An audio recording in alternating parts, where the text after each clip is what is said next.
Hi, this is Sara Levin, the Artful Inker.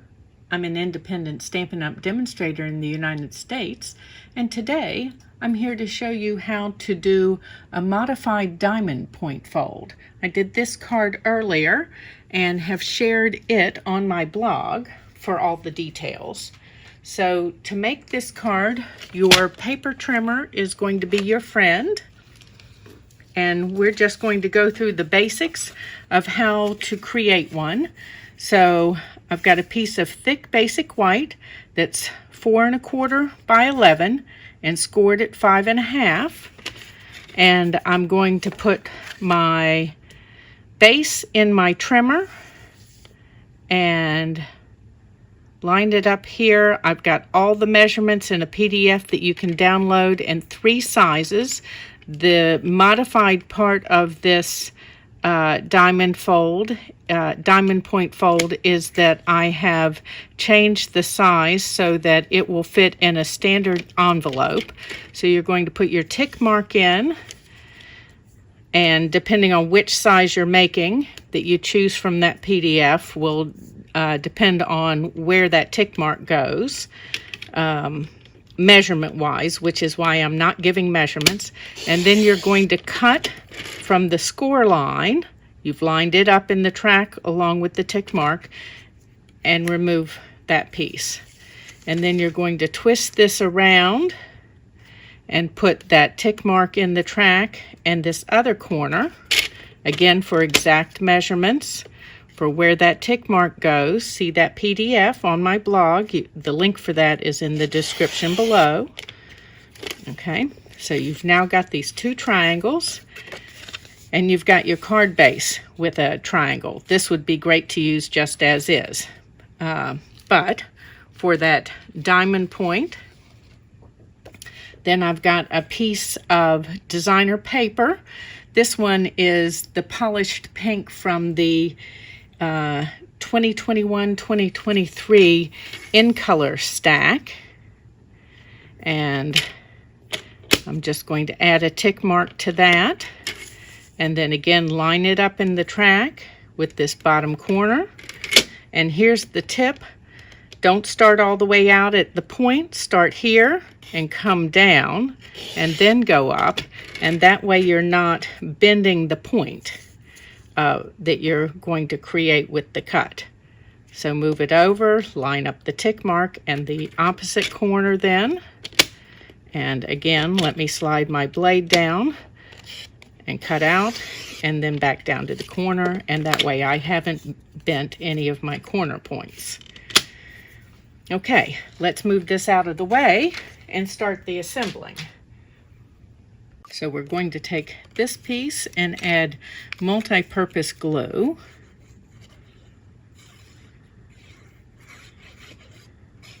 Now you do want to be careful in choosing your designer paper that it's not a unidirectional piece design, and by that I mean it's not a stripe, so that when you cut it and add it to your triangle overlays, that it's going to look odd because the direction of the design was meant to go one way. Okay, so let's add our piece of designer paper that matches up with this one. And just taking a quick look, sometimes they're off by just a little bit, and it's easy to put it back in the trimmer and fix that. This one's perfect. Okay.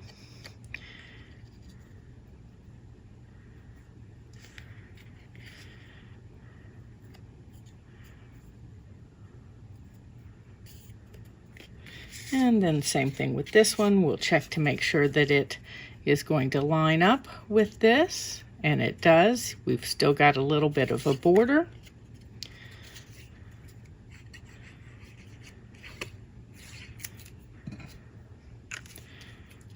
So I modified this design in 2 ways. One is the size, overall size, so that it fits a standard size envelope. the other two cards in the PDF are larger than this. And then, as you'll notice, when you open this or close it, there's very little area for you to write. And so I wanted to change that. So you're going to take another piece of cardstock in the color that matches your base. In this case, it's basic white. And then I've got a coordinating piece of designer paper. And this one's a great example of a unidirectional design. It wouldn't look so great with triangles and then crossing the stripes.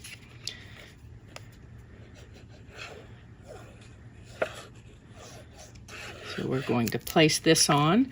This is a great card, regardless of the size that you choose, to use your designer paper. And if you're using Stampin' Up! Designer paper, there's lots of great mix and match that you can do within a pack, or even across some packs, like I've done with the In Color pack with the party patterns here. So now once you've added that, you're going to come in here and remove just a 1/16 of an inch. And you may be asking why I didn't remove that first. And I remove it after I've glued that piece down so that it's easier to eyeball my borders here. And make sure that it's going to be even on these two sides and the bottom. So then we're going to place this piece in, making sure that the bottom, and two sides are flush. You're not going to push it all the way up to the top. And then we're going to add adhesive. Let me put a finger down here so it doesn't move.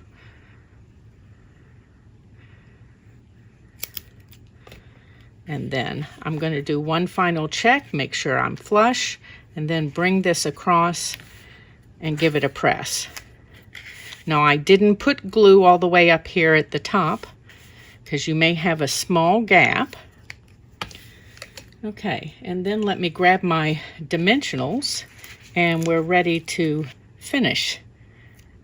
So I'm going to put a double stack down here at the bottom. Whoop, pulled the whole dimensional off. I just went the backing.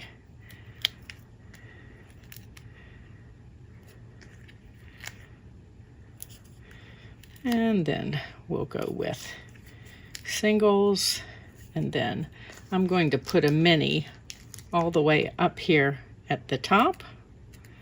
And then we're going to go ahead and place this first smaller triangle.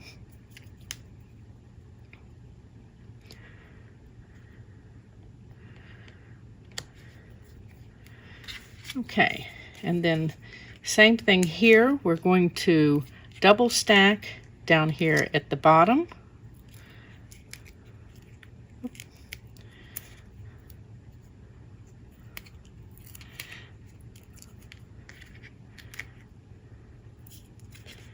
And then here we need to, okay, so I can put one here. I'm going to leave a gap here where it's going to cross this other triangle, and then add a mini at the top to help to support that point.